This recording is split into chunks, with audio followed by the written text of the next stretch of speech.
Alright, welcome back everybody. Anybody that's new here, thanks for joining me today. Obviously from the thumbnail and description, I'm going to be making some food for you guys today because I know some guys have a hard time keeping the smaller crappies and the smaller bluegills, which more people need to do that.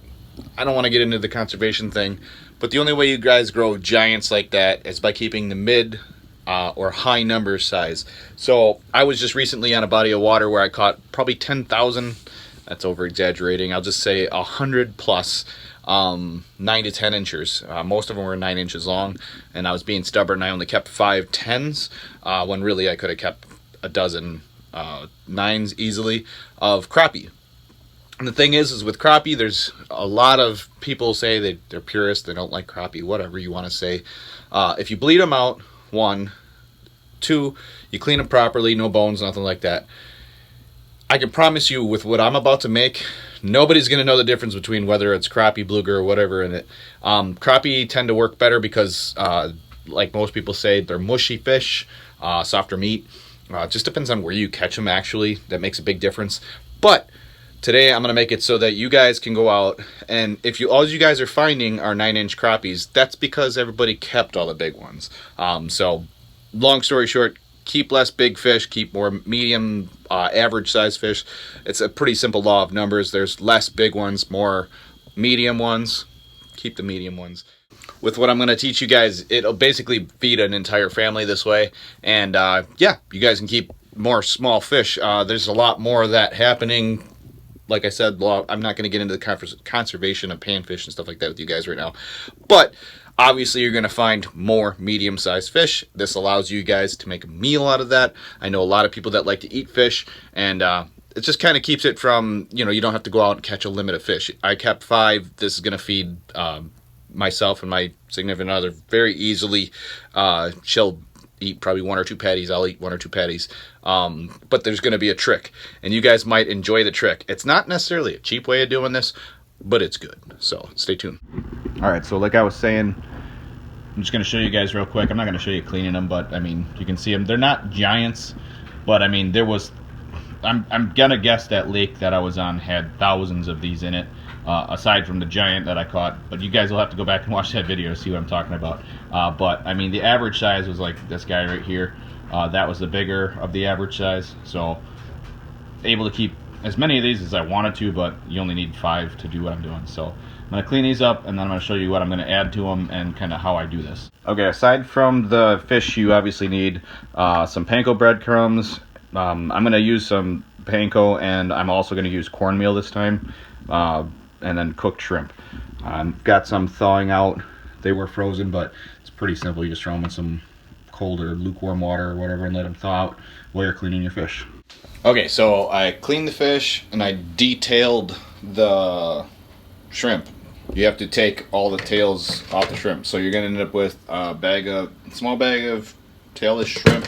Those are already cooked. And then you have that's 5 crappie that are 9 to 10 inches long. So that's actually a lot of meat. You could normally eat that by yourself probably. But mixing the two together so I'm going to use Krager's as my seasoning, just because I like the mild Cajun flavoring, some panko breadcrumbs, and then some cornmeal, and then to top it off, 1 egg. I'm not a chef or anything like that, so you feel free to criticize how I'm doing this in the comments below, but it's just something I've done before. I don't know if I did anything. I don't think I added flour or anything else, but I do have a food processor that I'm going to be mixing the stuff in.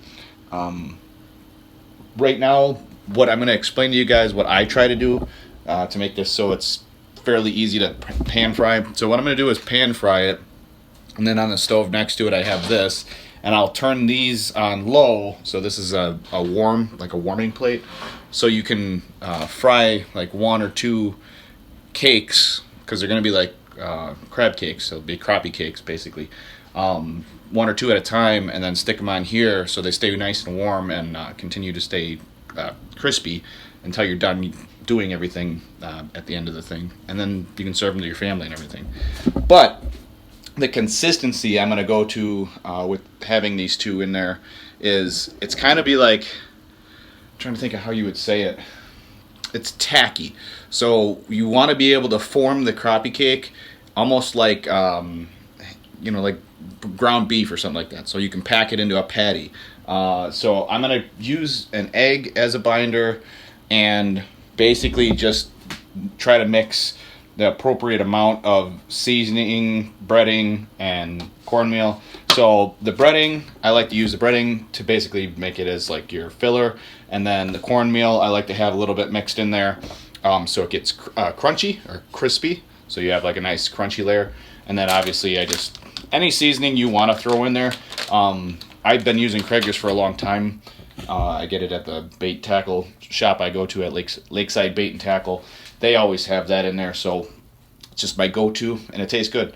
But yeah, so I'm gonna start doing this, and we'll do a little time lapse or something like that real quick of me mixing it in there, and I'll tell you how much I used of either or. One thing, I'm probably not gonna use all of those shrimp. I don't need that much food right now. I might eat them by themselves later. And then I am going to use all of the crappie. So I want to try to see how much crappie to shrimp ratio I need. I'll try to count the shrimp as I add them and stuff like that. But it's pretty simple. I mean, you're going to be blending them together in the food processor, and you're just going to get to that consistency level, like I said. So I'm going to use all the fish right away. Those will all go in there and get blended up, and then I'll kind of mix it together to try and get a good consistency level, and then we'll go from there.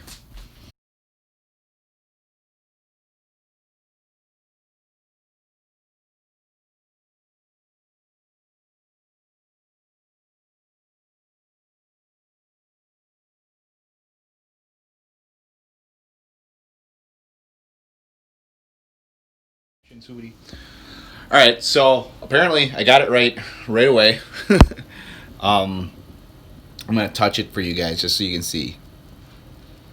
See, you'll notice it. So I don't know if you can even see that in the time lapse, but as it starts going around, it starts balling itself up because of how it's like tacky. I have a mixing bowl, and I'm gonna take that out of here, put it in here, then I'll make small baseball, like hardball sized things. I was gonna tell you guys what I put in there. So I have that's 10, like 9 to 10 inch crappie fillets. So five fish, so 10 fillets, and then those small bags of shrimp. I got about, I think I ate 2, and then she ate 3 or 4 of them. So I think it's about half a bag of cooked shrimp, and I think those are like large cooked shrimp. So if you guys are getting that, like if you're gonna make this for a family of 4 or 5, realistically you could probably just use the whole bag and then the 5 fish. And I kind of had to just mix it by sight and then mix it together. So I don't know, I would say maybe a quarter cup of everything that went in there, besides the seasoning or the fry mix. The Krager's, I probably used I don't know. No, that was probably a quarter cup too. It was all pretty even. But like I said, you're going to have to play with it yourself to see the consistency, to get it tacky enough. And then, like I said, I'm going to put it in this bowl, and I'm going to make like little fist-sized balls of it and pancake them out. And then I'm going to heat some oil up in the pan. I have some vegetable oil I'm going to use. You could use peanut oil, you could use olive oil. I'm sure there's a million different ways you could do this. But it's basically going to be pan fried. And like I said, real simple. Pan fry 1 or 2 of them, and then stick them on the warm pan afterwards until you're done with them. And if you wanted to, you could pan fry and crisp them up. Like you could do it in butter or something like that. And then you could throw them in the oven at like 375 for probably like 10 minutes to cook them all the way through, if that's the way you want to do it. I'm going to try and just do it on the stove again. I've done it like that before, so it seems to work. It seems like it might just take a little bit longer, or I don't know, it's just the way I've been doing it. Like I said, I'm not a professional here, so you guys want to comment below and let me know how I could do this. That would probably help a lot. So either way, I'm going to give it a try. I'm going to throw these in there. Seem like the right consistency, and yeah, it's going to be good. I'm hungry. All right, so now we got it in here. Like I said, it's basically the consistency of ground beef. I'm going to heat up the oil in the pan here, and I'm going to make some patties ahead of time. Basically just going to ball up this stuff to the size that I know it needs to be to make a good patty. And then well, that's heating up, and then I'm going to wait till that's warm enough, and then I'll place them in there. I think the cook time is going to be basically be about, I would say 6 minutes aside if I do like an inch. So like 12 minutes total. So what you're going to do is you're going to do like 6 minutes one side, 6 minutes the other side, so it cooks all the way through. If it has to go longer, you're just going to have to keep an eye on it.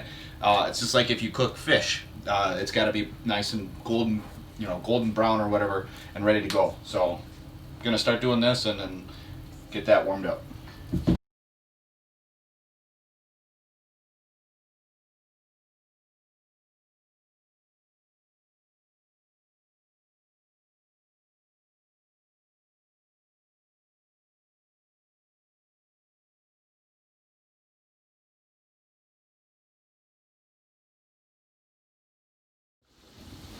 Alright, so I just wanted to show you guys, so like you can see the size of my hand.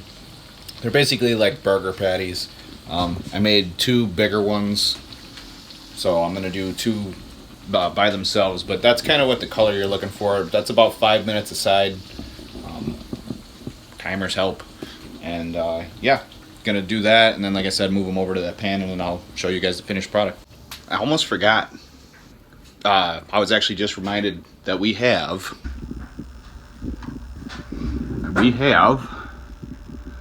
some homemade pickle relish, and I am going to make some tartar sauce with this stuff. Okay, we got baked beans, homemade tartar sauce, and Crappie Cakes. So these 2 are pretty big. Basically, I think that one was like 6 minutes aside, almost 5 minutes aside. But all these, the smaller ones, I did 4 and 4, and they actually turned out pretty good. Like I said, I just have these on low, keeping this pan hot, and then I was like rotating them as I was cooking them in this, and I just used a little bit of oil in there, so it was very shallow. So what I had to do actually, just in case you guys do the same thing and you've never done that before, I'd only had that on like medium hot. I don't know what the temp was, but I know how it fries. And then I was using this to turn them over, but what I would do before I turned it over was took a little bit of it with a spoon and splash it on top of them, so it created like a skin, so you could actually take the God, I can't even think of what those things are called. Tongs? Yeah, that's the word. I would take the tongs and just flip them over to get both sides, like I said, for about, those little ones were like I said, 4 to 3 minutes. I just kind of eyeballed them, and then those bigger ones were like 5 to 6 minutes. But the thing is you're probably going to want to make them smaller like that so that you're not undercooking them. Those should all be fine though, but I will show you what we're finished with here, and then I'm going to eat. Okay, so first time doing this one for you guys. Hopefully you guys enjoyed this one. I'm going to show you this, guys, in a second. Getting really hungry, but figured I'd do this one. Everybody's been asking for a catch and cook, and I always try to set those up, but it's one of those things where it's never the right timing. So like if I'm going to keep fish, I don't have the ability to clean them and cook them right then and there. I do have that Mr. Heater cook stove thing with the flex stove, so I'm going to try and do that out on the ice a couple times when it's thick enough and I can bring all my gear. I'm going to make it so that I can set that up and then cook food while I'm out there fishing, because that would be nice, being able to have a nice warm meal. But here's what it turned out like.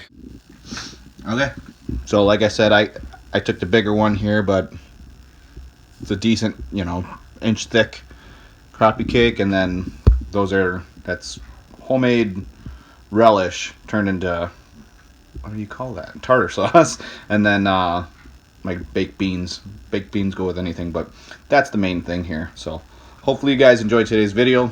Obviously, if you're not new here, you know what's up. But if you are new, can you please just remember to